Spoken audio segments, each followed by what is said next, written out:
C'est sûr que l'évangile, c'est une puissance.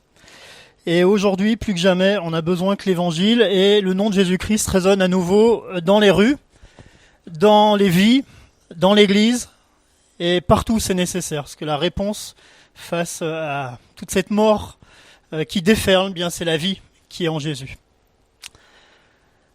On a passé un super week-end d'évangélisation avec l'église Mission le week-end dernier. Peut-être deux témoignages. Premièrement, c'est pas simplement une rencontre, une activité d'église où on passe du temps ensemble, parce que c'est bien d'être ensemble aussi, c'est vrai, on est bien ensemble, mais c'est rentrer dans cette vocation céleste qui est d'annoncer l'évangile à nos contemporains. Alors, bien sûr, on voudrait s'attendre, comme dans certains temps de réveil au XIXe siècle, à des foules nombreuses qui se déversent dans l'église repentantes, qui tombent à genoux. Mais aujourd'hui, on est dans un autre monde. On est dans la fin des temps, où l'iniquité s'est accrue, où les gens sont beaucoup moins sensibles à la question de l'évangile. Et on dit que pour qu'une personne soit vraiment touchée par le Seigneur, c'est pas une règle absolue, Dieu est souverain, mais il faut qu'il y ait au moins 4 contacts avec l'évangile. Eh bien, chacun d'entre nous, lors de ce week-end et de ces sorties avec Odem, on contribue à ce que les gens reçoivent quelque chose de la part de Dieu, et Dieu fait aussi des miracles. J'avais ce témoignage quand on était à Montpellier, qui était incroyable, d'un jeune homme. En fait, on était avec 2 sœurs de l'église Mission, et puis on se promène dans les rues de Montpellier. Je l'ai déjà donné à ceux qui ont fait le jeûne et prière l'autre fois, mais je trouvais que c'était intéressant de leur dire. En fait, je discutais avec une dame qui était assise sur une fontaine à Montpellier, et puis c'était vraiment une athée, vraiment dans le créationnisme, dans l'évolutionnisme à fond, un sujet qui est cher à notre cher Marc Gilson, et qui maîtrise très bien. Et elle me démontrait par A plus B que tout ça c'était le fruit du hasard, que c'était la science, etc. Et en même temps, j'avais vraiment à cœur de lui semer des petites graines comme ça dans le cœur pour remettre en question tout sa certitude sur la science, sur l'évolution, sur Darwin. Elle recevait un petit peu, mais je sentais vraiment que c'était pas la peine de la bloquer, mais plutôt de semer des petites semences de vie qui, peut-être par la grâce de Dieu, demain, à travers le témoignage d'autres frères et sœurs, bien prendront vie. Et puis j'allais repartir comme ça de cet endroit. Puis il y avait 2 jeunes, je les avais pas du tout vus à côté. Et en repartant, ils m'ont fait « Monsieur, attendez s'il vous plaît, est-ce que vous pourriez aussi nous parler de Dieu comme vous avez parlé à la dame ?» Alors je leur dis « Ben oui, ça serait avec plaisir, hein, parce qu'on a entendu tout ce que vous disiez et on aimerait en savoir plus, nous aussi, sur Dieu. » Et alors, simplement, je leur ai dit « Qu'est-ce que vous connaissez de Dieu ?» Ben ils connaissaient rien en fait. Et donc finalement, je leur ai annoncé tout simplement l'évangile. Vraiment l'évangile. Dieu, notre créateur, on en reparlera tout à l'heure, sa sainteté, l'homme pécheur séparé de Dieu, le salut en Jésus-Christ, cette merveilleuse nouvelle. Eh bien, à la fin de ces 5-6 minutes de présentation, le jeune homme a dit, mais c'est trop une bonne nouvelle, donc je peux être sauvé, je peux être réconcilié avec Dieu, qu'est-ce que je dois faire ? Et donc il est rentré dans la vie éternelle, lui et sa copine, simplement en recevant l'évangile. Vous voyez, donc Dieu agit encore, on était partis, et c'est ces jeunes gens qui nous ont interpellés en disant, on voudrait nous aussi entendre parler de Dieu. Plus tard, avec Jean-Marc Bargy, dans ce parc à Montpellier, on est tombé sur tout un groupe un peu de rastas qui fumaient des joints, qui étaient assis dans l'herbe, cool, ils jouaient du djembé et tout. Eh bien, quand même, par la puissance de Dieu, ils ont entendu l'évangile de A à Z. Ils ont entendu qu'ils devaient se repentir. Ils ont entendu qu'ils devaient donner leur vie au Seigneur. Ils étaient complètement captivés, et avec Jean-Marc, on a pu leur donner au moins 3-4 Bibles comme ça, leur donner des traités, prier pour eux. Ils étaient complètement saisis. Et puis, on est parti plus loin. 10 minutes, un quart d'heure après, on a commencé avec Jean-Marc Bargy à discuter avec un musulman, bien dur. Et puis, on discute avec lui. Et puis là, il y a un jeune homme qui arrive, un peu penaud comme ça, il fait « Excusez-moi, tout à l'heure, quand vous discutiez avec tout ce groupe de jeunes, moi j'étais dans l'arbre au-dessus. » C'était Zaché en fait. Et puis, il nous a dit « J'ai entendu tout ce que vous disiez sur Dieu, etc. Est-ce que vous auriez encore une Bible pour moi, s'il vous plaît ? Parce que j'ai pas osé vous demander, parce qu'il y avait trop de monde, mais maintenant j'aimerais bien que vous me donniez une Bible, si vous en reste une, pour lire moi aussi la Bible. » Donc ça, c'est un autre témoignage. Et puis il y a eu un peu le même, par exemple, alors il y a une personne qui s'appelle Thierry qui a donné sa vie au Seigneur l'autre fois. On était avec Serge Sombia, l'ancien là de l'église Mission. Puis juste après, on a rencontré aussi un groupe de jeunes vers la gare. Et puis on avait vraiment à cœur de parler avec un jeune homme. Et puis voilà, on lui témoignait du Seigneur, on lui annonçait l'évangile. Et puis il écoutait. Et puis on s'est rendu compte que tous les gens autour de lui écoutaient aussi la parole de Dieu, sans rien dire. Et là, il y a un SDF qui arrivait avec une bouteille de vodka, un peu à l'envers quand même, il était comme ça si vous voulez. Mais il tournait autour de nous. Et puis il a commencé à nous chambouler un petit peu. J'ai fait une petite prière pour lier, comme nous a expliqué Jean-Marc Bargy, un petit peu cette puissance qui venait nous déranger. Puis il est resté figé. On continuait à discuter avec le jeune homme à côté, et ce SDF, il s'est simplement assis devant nous, et il écoutait la parole de Dieu. Mais on s'en est pas rendu compte, nous. Il était là, un petit peu sur le côté, et puis on a bien parlé à ces jeunes du Seigneur, et puis en repartant, il a fait « Attendez, c'est une Bible que vous avez là. Est-ce que vous pourriez, s'il vous plaît, me donner une Bible, que moi aussi je lise ce que dit la Bible sur Jésus ?» Vous voyez, donc en fait, on doit vraiment rentrer dans cette proclamation de l'évangile parce que, qu'il y ait des conversions ou non, cette semence de vie, elle est semée dans les cœurs et elle donne un fruit à un moment donné. Et je voudrais justement qu'on puisse voir ça aujourd'hui ensemble. C'est finalement, on a tous ce désir d'annoncer l'évangile, mais comment faire? Et comment bien le faire finalement, pour que ça puisse impacter les cœurs. C'est ce que je vous propose aujourd'hui à travers un texte dans 1 Thessaloniciens 1 et 2. Donc ce message, il s'appelle « Un modèle dans l'annonce de l'Évangile ». Je vais peut-être prier juste avant. Seigneur, merci. Je te rends grâce pour la puissance de l'Évangile, pour cette vie, mon Dieu, qui désire rentrer dans les cœurs de ceux qui ne te connaissent pas. Merci de nous enseigner à rentrer dans la proclamation. Merci de nous donner un zèle nouveau pour annoncer tes merveilles, Seigneur. Et ouvre les yeux de notre cœur aujourd'hui à travers ta parole pour que nous comprenions ce que tu attends de nous. Je veux lier tout esprit de mensonge maintenant, tout esprit d'intimidation, tout esprit d'incrédulité au nom de Jésus. Et te prier, Père, d'ouvrir les cœurs. Amen. Voilà. Je vous propose de lire de 1 Thessaloniciens 1 à 1 Thessaloniciens 2, verset 13. Nous rendons continuellement grâce à Dieu pour vous tous, faisant mention de vous dans nos prières. On est dans 1 Thessaloniciens chapitre 1, verset 2. Nous rendons continuellement grâce à Dieu pour vous tous, faisant mention de vous dans nos prières, nous rappelant sans cesse l'œuvre de votre foi, le travail de votre charité et la fermeté de votre espérance en notre Seigneur Jésus-Christ devant Dieu notre Père. Nous savons, frères bien-aimés de Dieu, que vous avez été élus. Notre évangile ne nous ayant pas été prêché en parole seulement, mais avec puissance, avec l'Esprit Saint et avec une pleine persuasion, car vous n'ignorez pas que nous nous sommes montrés ainsi parmi vous à cause de vous. Et vous-même, vous avez été mes imitateurs et ceux du Seigneur en recevant la parole au milieu de beaucoup de tribulations avec la joie du Saint-Esprit. En sorte que vous êtes devenus un modèle pour tous les croyants de la Macédoine et de l'Achaïe. Non seulement en effet la parole du Seigneur a retenti de chez vous dans la Macédoine et dans l'Achaïe, mais votre foi en Dieu s'est fait connaître en tout lieu, de telle manière que nous n'avons pas besoin d'en parler.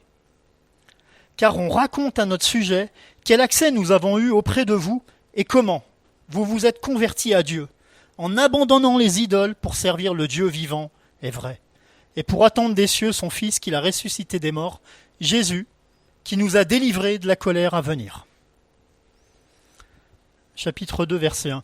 Vous savez vous-même, frères, que notre arrivée chez vous n'a pas été sans résultat. Après avoir souffert et reçu des outrages à Philippe, comme vous le savez, nous prîmes de l'assurance en notre Dieu pour vous annoncer l'évangile de Dieu au milieu de bien des combats.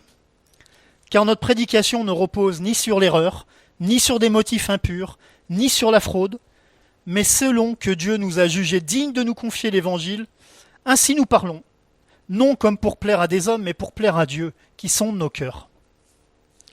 Jamais en effet nous n'avons usé de paroles flatteuses, comme vous le savez. Jamais nous n'avons eu la cupidité pour mobile. Dieu en est témoin.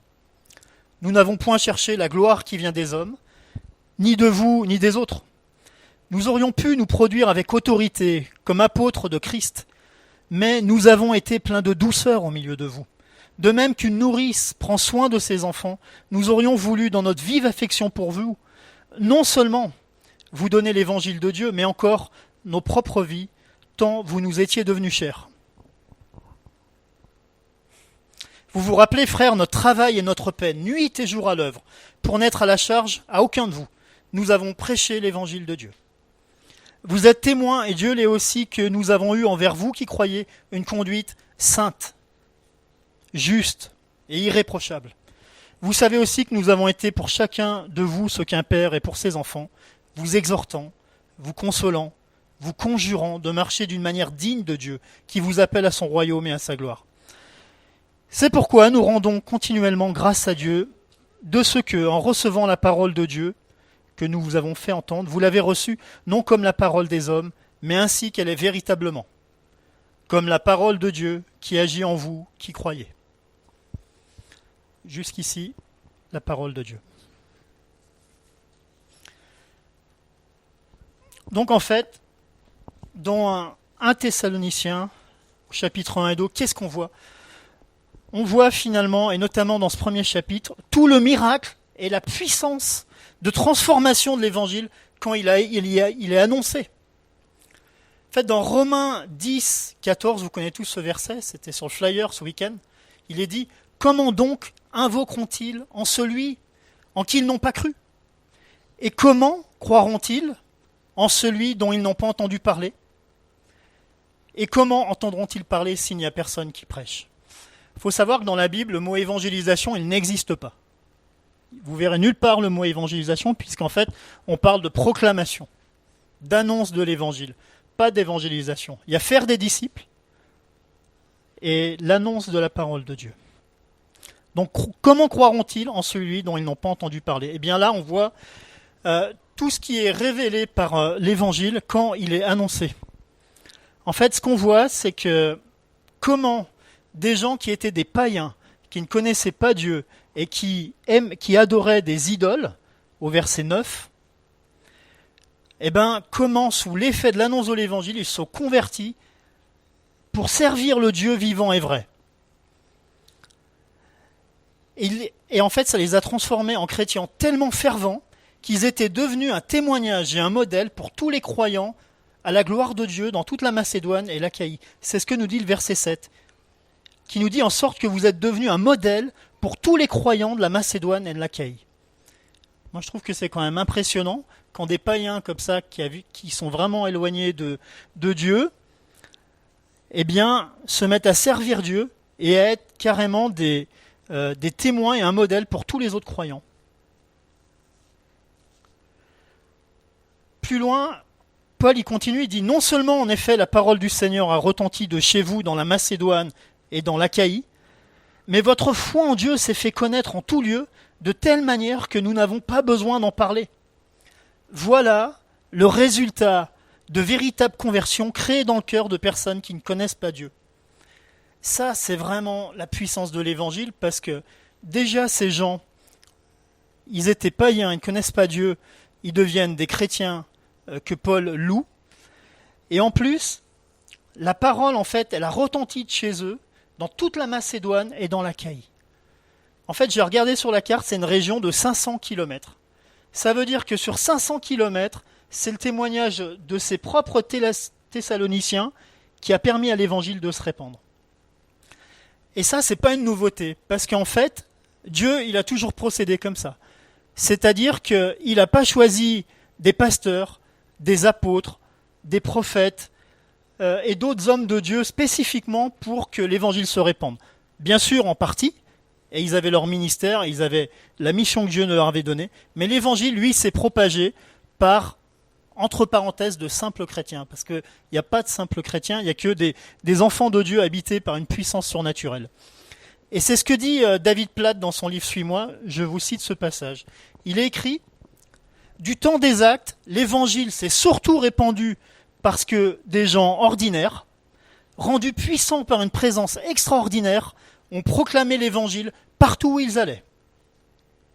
Ce sont des chrétiens anonymes, pas des apôtres, qui les premiers ont évangélisé la Judée et la Samarie.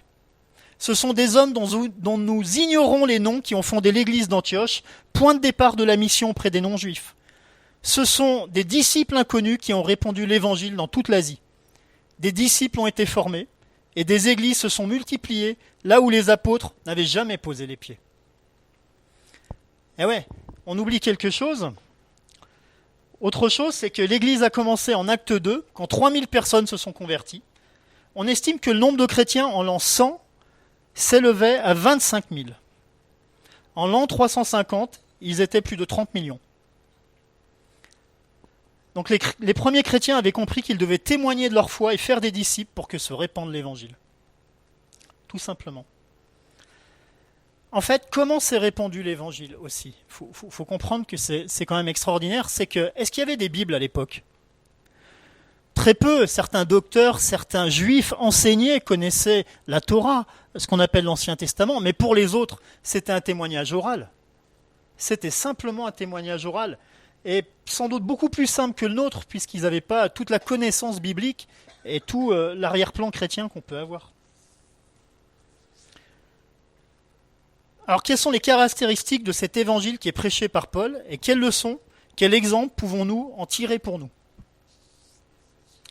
Alors, on va relire. Notre évangile, ne vous ayant pas été prêché en parole seulement, mais avec puissance, avec l'Esprit Saint et avec une pleine persuasion. La première chose qu'on remarque, c'est que l'évangile doit d'abord être annoncé en parole. Parce qu'il est écrit, en fait, notre évangile ne nous ayant pas été prêché en parole seulement. Bien sûr, pas en parole seulement, mais en parole d'abord. En fait, c'est la prédication. La parole, elle doit être annoncée et entendue, ou lue, pour pouvoir être reçue. C'est la première étape. Et nous devons articuler correctement cet évangile. Et nous devons le présenter dès que possible.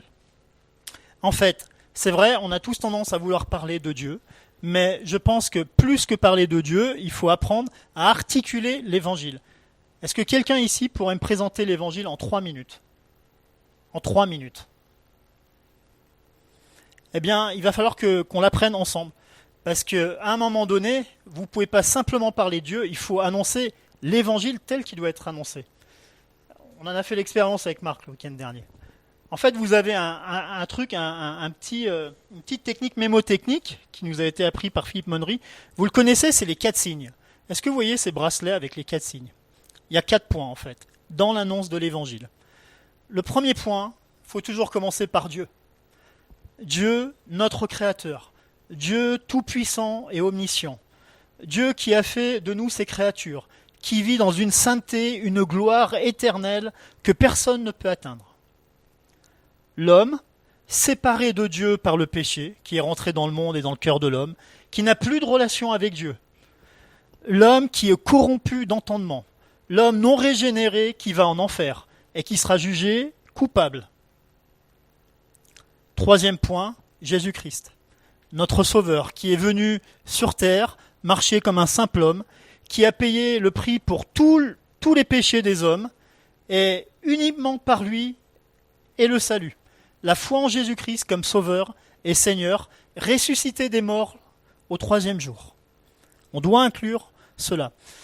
Et le 4e point, c'est notre décision.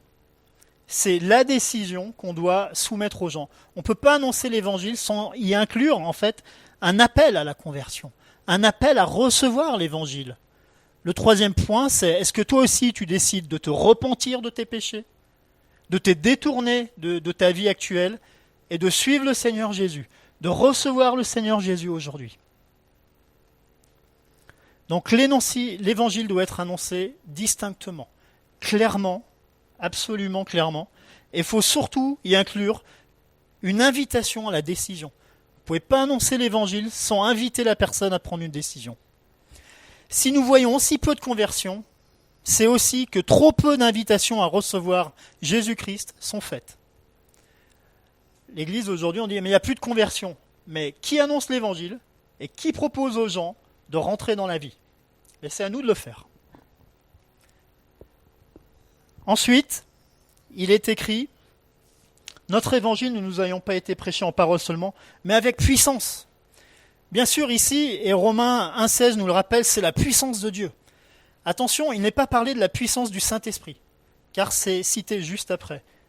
On voit bien qu'il y a deux choses. Notre évangile ne nous a pas été prêché en parole seulement, mais avec puissance, plus loin, avec l'Esprit Saint. Donc on parle bien aussi de cette puissance qui est capable de faire passer des ténèbres à la lumière, mais aussi le surnaturel de Dieu. Les signes et les miracles qui doivent attester l'évangile. Parce que c'est pas seulement parce que c'est une mode et il y a certains mouvements qui rentrent aujourd'hui dans la prière dès que c'est possible, parce qu'il faut que la prière soit proposée après l'annonce de l'évangile, car derrière, les signes et les miracles de Dieu vont attester la véracité de l'évangile. Un petit témoignage cette semaine avec une collègue de boulot qui avait la nuque à 11h mercredi, elle me dit j'ai la nuque complètement bloquée, je ne peux plus bouger d'un millimètre, etc. Je dis rien. Et puis à 14h, elle revient d'une réunion, je la voyais vraiment très embêtée, très souffrante, elle avait la nuque complètement bloquée, elle ne pouvait pas bouger d'un millimètre. Je dis au Seigneur, mais j'aimerais tellement prier pour elle, Seigneur. Et là, je reçois vraiment cette conviction que maintenant, il faut prier pour elle. Alors je me suis levé, on était dans la salle de réunion, je lui ai dit, Angélique, j'ai vraiment à cœur de prier pour toi parce que je te vois souffrante, est-ce que tu permettrais que je prie pour toi ? Je me suis levé, je fais une simple prière, style, maintenant au nom de Jésus, que cette nuque se mette en parfait état de fonctionnement. J'ai été m'asseoir, elle m'a fait, non mais t'es pas sérieux là. Elle a retrouvé complètement sa mobilité, elle était guérie instantanément. Gloire à Dieu, merci Seigneur. En tout cas, il faut aussi cette puissance de Dieu pour attester la véracité de l'évangile. Et enfin vient le Saint-Esprit, juste après, qui lui va créer cette conversion et toucher le cœur à salut. Et là, je crois qu'on a un enseignement aussi, c'est que nous devons, je pense, être plus fervents et zélés dans la prière et le jeûne. Alors, je dois confesser que longtemps, dans Ouvrier dans la moisson, on ne s'est pas assez préparé dans la prière. Et c'était une erreur fondamentale. C'est vrai, le zèle, c'est important, prier un peu, c'est bien, mais vraiment rester devant le Seigneur, dans le jeûne, dans la prière, on l'a vu à Montpellier et on l'a vu à Annecy, ça fait une différence. Et je crois que si on veut voir des conversions, il faut absolument qu'on prie régulièrement pour voir des vies transformées autour de nous et surtout rencontrer des cœurs préparés d'avance par le Saint-Esprit. Il faut le faire régulièrement, il faut prier pour des conversions autour de nous, il faut jeûner régulièrement pour des conversions autour de nous, pour voir le miracle de Dieu s'accomplir. Rien ne peut se faire sans la prière. Et c'est une invitation, je le dis pour moi-même, à rentrer davantage dans le jeûne et la prière et intercéder vraiment pour que Dieu touche des vies. Enfin, il est écrit, et avec une pleine persuasion. Alors ça c'est rigolo parce que pour moi, qu'est-ce que cela signifie ? Ça parle aussi de notre zèle, de notre motivation, de la volonté de persuader l'autre. Mais oui, c'est intellectuel, on pourrait presque dire c'est presque charnel, parce que ça fait aussi appel à notre intelligence, mais je crois qu'il ne faut pas le négliger. Parce que le Seigneur savait aussi raisonner, on voit bien quand il distribue les pains et les poissons, il fait aligner les gens. Et je crois que si Dieu nous a donné une intelligence et puis aussi des capacités, c'est aussi pour qu'il soit glorifié, il ne faut pas le négliger. Et avec une pleine persuasion, je crois que ça, il faut que nous aussi, on ait cette volonté de convaincre de la vérité de l'évangile. Il faut qu'on s'y attelle. Ça, c'est notre partie à nous. Parce que ce qu'on voit, c'est qu'il y a deux actions. Il y a bien une partie que Dieu fait, la puissance, le Saint-Esprit, mais il y a aussi une autre partie qui vient de nous. Annoncer l'évangile, faire preuve de zèle et de persuasion. Ça, c'est notre part. On aurait des fois tendance à croire que oui, mais c'est Dieu qui fait les conversions. Bien sûr, c'est Dieu qui fait les conversions. Mais qui annonce l'évangile ? Qui tend cette invitation ? Qui le fait avec zèle et persuasion ? Ça, c'est à nous.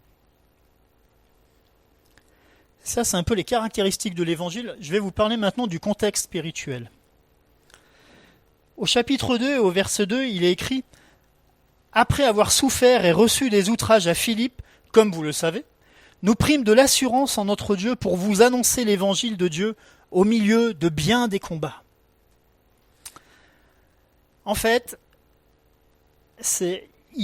on lit bien qu'après avoir souffert et reçu des outrages à Philippe, comme vous le savez, il continue quand même d'annoncer l'évangile de Dieu au milieu de bien des combats.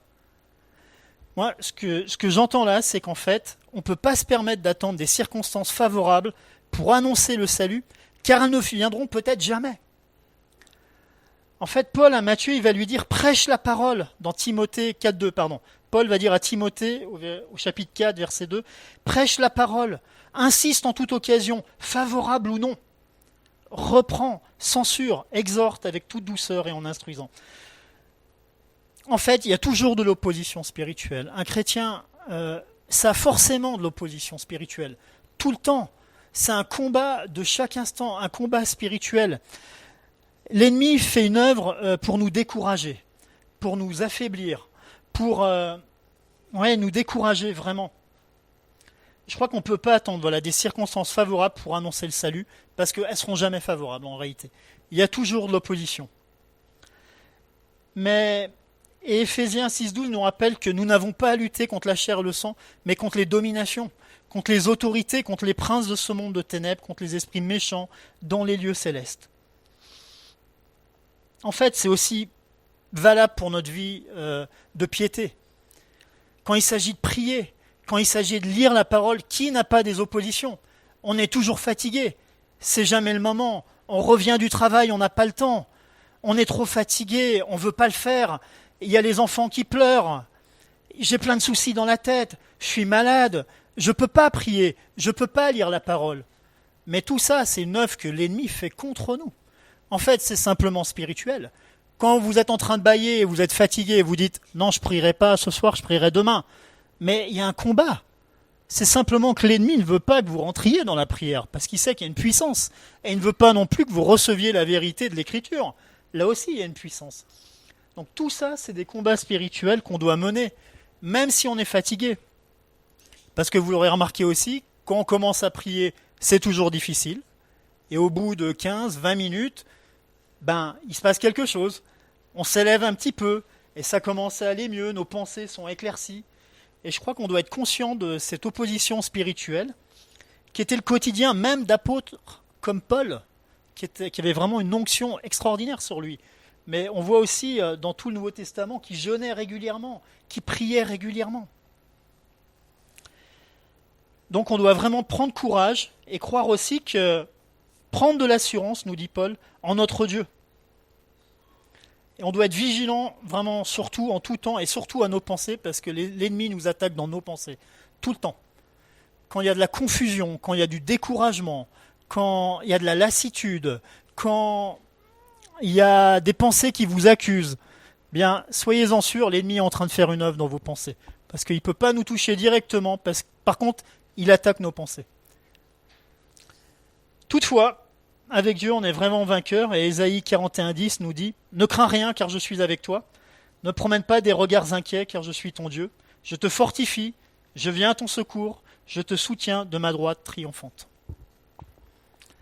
Le troisième point, c'est la motivation et le mobile dans l'annonce de l'Évangile. Parce que Paul, il dit, au verset 3, « Car notre prédication ne repose ni sur l'erreur, ni sur des motifs impurs, ni sur la fraude, mais selon que Dieu nous a jugés dignes de nous confier l'Évangile, ainsi nous parlons, non comme pour plaire à des hommes, mais pour plaire à Dieu, qui sonde nos cœurs. Jamais en effet nous n'avons usé de paroles flatteuses, comme vous le savez, jamais nous n'avons eu la cupidité pour mobile. Dieu en est témoin. » Je pense que nos cœurs, ils doivent être purs et bien disposés. Le message de l'Évangile, il peut en aucun cas être falsifié, mélangé. Paul nous dit que sa prédication ne repose ni sur l'erreur, ni sur la fraude, c'est-à-dire la séduction.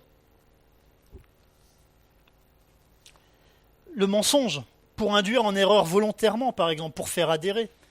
Par exemple, un évangile qui ne parlerait pas du péché et de la repentance. Un évangile qui ne présenterait pas Dieu sans parler du jugement à venir, de sa puissance et de sa justice. Ça ne serait pas un vrai évangile. On serait dans une forme de séduction pour attirer des gens, peut-être même à l'église, et on le voit. Mais ce n'est pas du tout ce que Paul nous dit. Un évangile mélangeant des choses occultes ou New Age, ou des choses psychologiques. Ça, ce n'est pas l'évangile. Ou des motifs impurs dont Paul nous parle, vouloir briller ou plaire aux hommes, passer pour ce que nous ne sommes pas, agir par cupidité, pour l'argent, qu'on voit le nombre de pasteurs aujourd'hui et comment l'évangile de la prospérité se répand, vouloir être puissant, vouloir gagner de l'argent, vouloir réussir dans la vie, croyant en Dieu, vous réussirez dans tout ce que vous entreprenez, c'est des abominations, ça vient de Satan. On ne peut pas annoncer l'évangile de cette manière. L'évangile, il doit être annoncé en toute pureté, d'une manière digne, et non pour plaire à des hommes, c'est ce que nous dit Paul, mais à Dieu, qui connaît toutes choses et sonde les cœurs. Il nous regarde à chaque instant, il connaît toutes choses, et on répondra de ce qu'on dira aux hommes devant lui. Dans Tite 2,7, il est écrit « Te montrant toi-même à tout égard un modèle de bonnes œuvres et en donnant un enseignement pur, digne. » L'évangile, c'est quelque chose qui est absolument saint. C'est le saint évangile et on se doit de le présenter en toute pureté. Le 4e point, je finirai là-dessus, c'est notre attitude. Paul nous dit, nous aurions pu nous produire avec autorité comme apôtres de Christ, mais nous avons été pleins de douceur au milieu de vous. C'est pas parce que nous sommes serviteurs de Dieu que nous devons être arrogants, maladroits ou cassants. Là, je dois confesser que ça a été souvent mon cas au début, parce que j'avais tellement envie de voir des conversions, des gens convaincus, que j'étais parfois un peu arrogant et cassant. Mais faire ça, c'est vraiment mal comprendre la puissance du Saint-Esprit et la foi dans le fait que Dieu agit. Vouloir convaincre nous-mêmes comme ça, c'est vraiment pas comprendre comment Dieu agit. Ouais, j'ai mis celui qui amène l'évangile avec jugement et condamnation n'a rien compris à la puissance du Saint-Esprit. Sur terre, le Seigneur Jésus, il l'a rappelé Christian, il n'est pas venu pour juger, mais pour sauver. Des fois, on a plein de jugements dans nos cœurs, même quand on annonce l'évangile, on regarde des personnes, on pourrait se méprendre sur ce qu'elles sont vraiment. Mais Dieu, lui, les voit avec amour, avec compassion, avec bienveillance. Et nous, on doit faire preuve de douceur, de compassion, d'amour et de bienveillance également. Vous savez que 7 fois le mot compassion est utilisé dans les évangiles en parlant de Jésus. 7 fois. On parle souvent de Jésus comme ayant compassion. Quand il voyait les foules, il avait compassion d'elles. Je crois qu'on doit retrouver cette compassion pour ceux qui sont perdus. C'est ça notre moteur en fait. C'est avoir de la compassion pour des gens qui vont en enfer, pour l'éternité, qui souffreront éternellement. Ça doit être notre moteur. Donc notre attitude, elle reflète ce qu'est Jésus. C'est extrêmement important d'avoir beaucoup de douceur, de la compréhension. Parce qu'en fait, le monde, il fait mal aujourd'hui. On voit toutes ces choses aujourd'hui. Il y a des vies qui sont brisées, des vies qui sont détruites par Satan, des gens qui sont vraiment malheureux, des gens qui sont blessés dans leur chair, des gens qui ont besoin d'être compris, et on a besoin d'amener quelque chose de rempli d'amour, parce que sinon, là encore, on passe à côté de l'essentiel. Parfois, quand on fait ouvrier dans la moisson, ça nous est arrivé souvent de simplement nous asseoir et de parler avec quelqu'un qui avait besoin de parler, sans même lui parler de Dieu. L'idée, c'était pas de vouloir absolument convaincre et d'annoncer l'évangile ou de faire des miracles, mais s'asseoir à côté de quelqu'un, prendre le temps de le comprendre et de l'aimer. Je peux vous dire, c'est un témoignage qui est exceptionnel.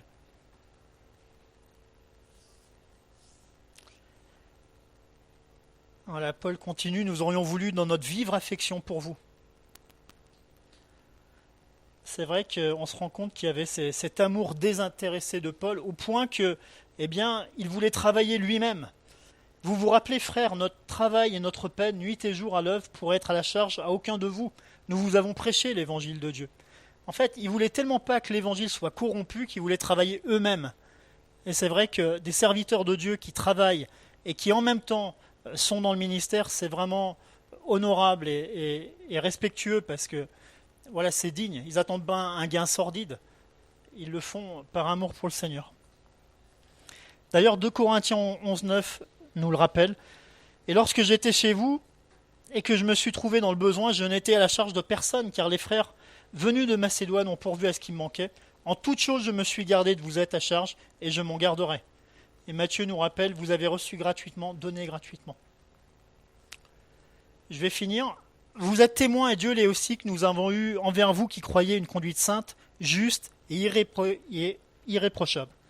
Et là, on voit qu'elle doit être la conduite d'un enfant de Dieu, et à combien plus ceux qui annoncent la parole de Dieu ou qui servent le Seigneur. La vie chrétienne est avant tout une vie de pureté.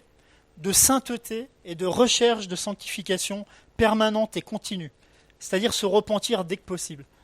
Je suis vraiment pas arrivé, hein, je suis loin du compte parce que, comme vous, j'imagine, je pêche régulièrement, mais je désire, avec un ardent justement désir, vivre dans la sainteté et dans la pureté. Ceux qui confessent l'évangile au Seigneur Jésus, ils doivent vraiment avoir cette disposition. 1 Pierre 1,15 nous dit « Mais puisque celui qui vous a appelé est saint, vous aussi soyez saints dans toute votre conduite. » La justice devant Dieu s'obtient par le sacrifice de Jésus-Christ à la croix, mais nous avons reçu le Saint-Esprit qui nous permet de vivre d'une manière irréprochable, dans nos paroles, dans nos pensées, dans nos actions. Est-ce que c'est impossible ? En fait, si.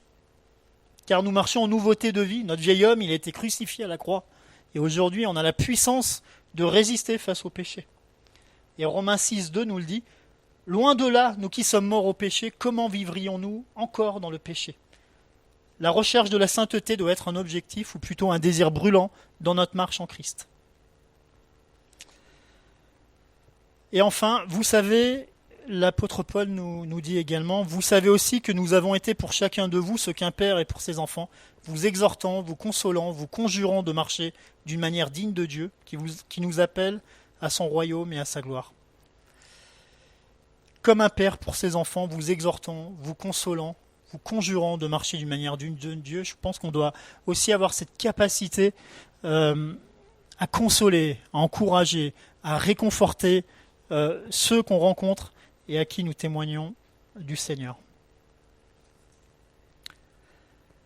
Voilà, j'ai terminé, je ne vais pas faire trop long, mais je vous fais un petit résumé de ce qu'on vient de voir.